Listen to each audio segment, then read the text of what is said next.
Good evening. The ex-girlfriend of the man accused in Holly Bobo's murder takes the stand. Among the bombshells she dropped today, that he had threatened to do to her what he did to Holly. News Channel 5's Chris Conti is in Hardin County. Chris, this appeared to be some damning testimony.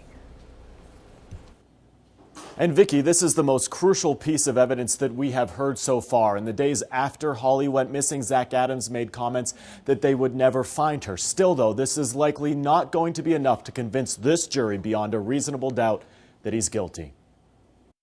The rain in Hardin County moved as quickly as the witnesses who passed through this courthouse today. I'm very suspicious about Zach Adams. There's something here. That is Warren Rainey with THP. After Holly Bobo went missing in 2011, he spent hours working the streets. Conversations eventually led him to Zach Adams' home in Holiday, where the two met for the first time. He kept telling me that he didn't have anything to do with it, that his girlfriend had turned him in, and I could tell he was just visibly shaking. He was scared. His hunch, though, that Zach Adams may be involved with Holly's abduction turned up nothing concrete. Or you suspect there was either Holly's body in the house, Holly alive in the house, or some kind of evidence about Holly in the house. Any of the above. It all happened pretty quick. Tony Weber had more than a hunch to work off of, though. He discovered bloodstains inside Holly's home just feet away from her Mustang. TBI agents later confirmed it was hers. Once the blood was noticed, there was several things that happened. I realized the severity of what was going on. Officer Weber then reached out to AT&T to trace Holly's cell phone. At least one ping came back from the area near where her skull was later discovered. Did you try to break up with him? Yes. The afternoon, though, would belong to Zach's ex-girlfriend, Rebecca Earp. What was his attitude towards your trying to leave? He would always talk me into coming back, and he would be very stern or threaten me. She was with Zach the day after Holly disappeared when a story came on the news. Zach made the comment, said they'll never be able to find her. Then this damning statement, an apparent threat made by Zach Adams. He said he would tie me up just like he did Holly Bobo, and nobody would ever see me again. A steady stream of witnesses as this case moves as quickly as the falling rain.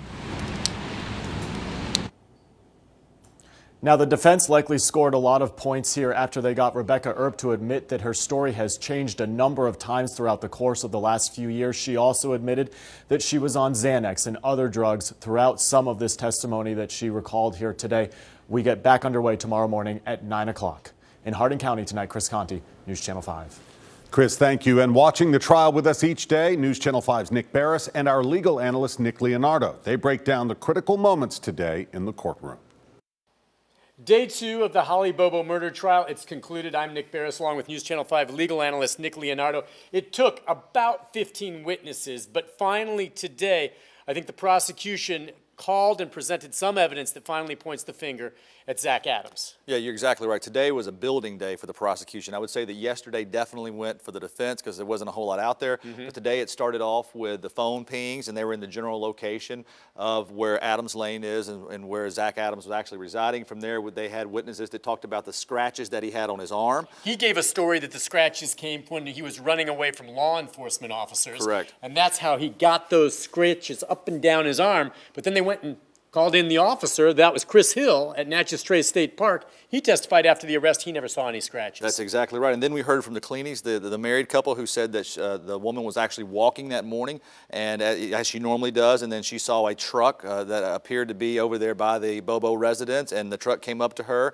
and said that it apologized for having scared her, but then turned right back around, and they showed her a photo lineup of this individual, and she pointed out who she believed it was, and that was Zachary Adams. And this was before Holly Bobo disappeared. That's It may have correct. been Zach Adams out there kind of casing the joint. Correct. Perhaps. But then the most significant Yes, I was piece gonna of say evidence we saw today, and of circumstantial evidence, is Miss Rebecca Earp, the former girlfriend of his Mr. ex. Zach Adams, and she basically testified to some really damaging statements that were made by Zach Adams regarding his involvement in the Holly Bobo case. Yeah, I'm just going to look at this as we wrap it. Really, this is the most powerful thing. Whether or not you believe her credibility, because she gave inconsistent statements, but when she broke up with him, he was very upset, and he threatened, saying that he would tie her up like Holly Bobo, and no one would ever see you again. I suspect they'll call witnesses to corroborate some of what she said. Correct. So really, the prosecution heating up now, many more witnesses to be called, but that's where we stand and they'll continue tomorrow with day 3 of the Holly Bobo murder trial.